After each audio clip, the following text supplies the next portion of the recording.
I don't claim to be any type of legal scholar. But on the farm, if something smells, there's usually something.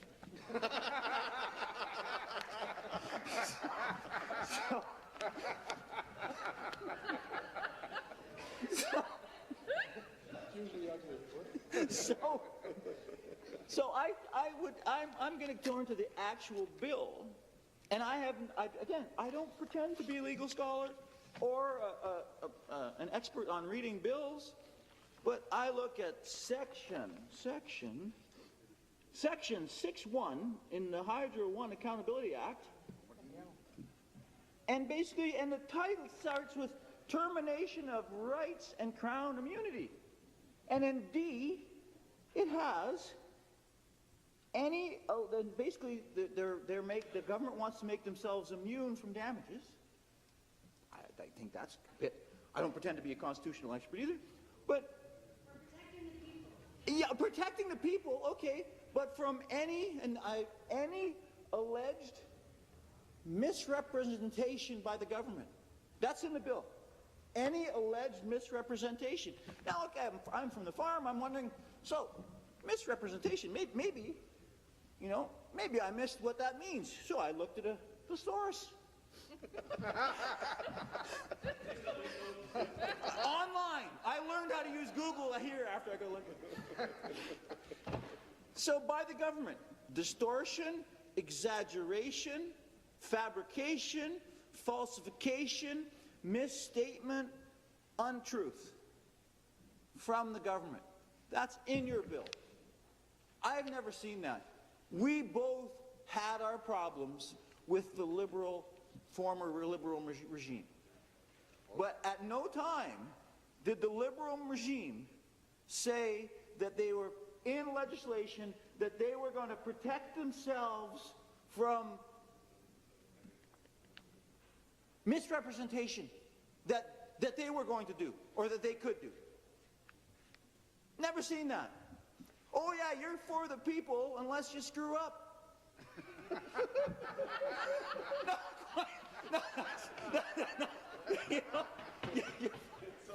You're for the people, except.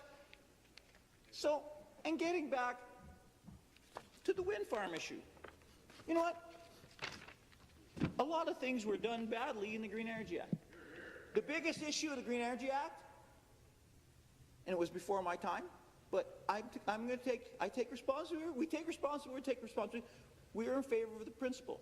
What we weren't in favor of was the privatization of green energy, yes. And that is what happened with the Green Energy Act. It was privatization of green energy. They gave out private power contracts.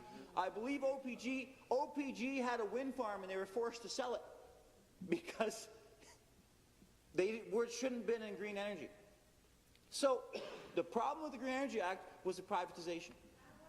So, and there's other issues, but one of the things the Green Energy Act did wrong, that the Liberal government did wrong, is that act superseded everything else. So in rural Ontario, you couldn't build a barn because of the Planning Act, but you could put up a wind. That was wrong. Okay, we'll agree. But the problem that this legislation that you're potentially creating is these contracts are there, they're built, some cases, and you're breaking the contracts after the fact. Contracts that companies entered into in good faith with a democratically elected government. And you're going in after the fact and saying, no, retroactively you're going, sorry. You know, for the people, you're doing that all right. You got it. But no. What you're potentially doing, and the Conservative House Leader was elected the same time as I was, and I have a lot of respect for the Conservative House Leader. I disagree with him philosophically a lot of times. Have a lot of respect for him. But we were both here when the liberal gas plant scandal started. We were both here, and I remember it was going to cost $10 million, and it was then going to cost $40 million, and then it went to $1 billion, 1.1, whatever. Yeah. And the issue was, really deep down with the gas plant scandal, that the companies with those gas plants entered into a contract with the government in good faith, and the government squelched on the deal. And the government, well, but the government, that's right, because they would have gotten sued. They squelched on the deal, and the company said, we're going to sue you. That's why we're bringing this legislation. But that is, according to the House Leader, that's why they're bringing this legislation. But that doesn't make sense from a business point of view. As a business person, I would not enter into contracts with the government said, you know what, join us until we change our mind, and then it sucks to be you. Because that's what you're saying. Guess what? If you signed a contract with the former democratically elected Liberal government, and now it sucks to be you, well, you know what? That is not creating the business climate that you guys are portraying. Maybe for your friends, but if you really think about it, so if you're so confident with that, good. We will remember this conversation, because I'm predicting that we're going to enter into Ford gas plant scandal, or gas plant scandal Ford style. I keep wanting to think Gangnam style, but gas plant. But you're, and that's what you're afraid of too. That's what you're afraid of too, because that is why you are putting in legislation to protect yourself from getting sued by people who entered into contracts with the government in good faith. I would say that shows that, at least it shows to me, that you are starting your regime off as a bad faith government.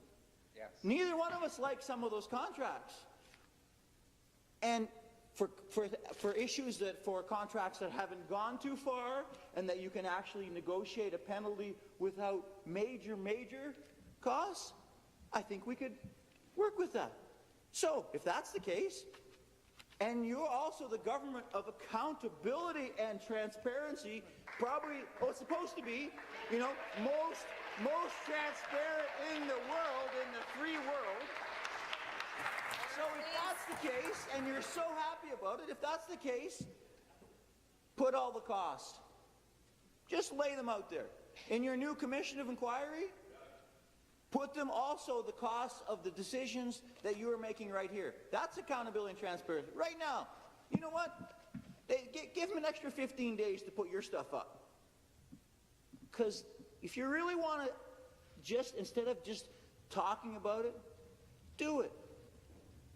And I'm predicting you're not. And why I'm predicting that is because you are passing legislation that keeps you from getting sued by people who entered into good faith contracts with the previous government. That is, quite frankly, that is despicable. It really is. And for this to be your first piece of legislation does not bode well for the people of Ontario. Thank you very much. Yeah.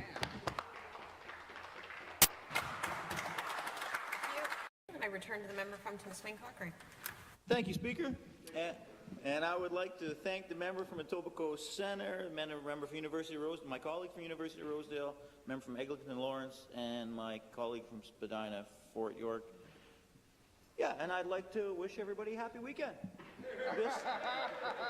This is known for the new folks. This is known as Legislative Friday.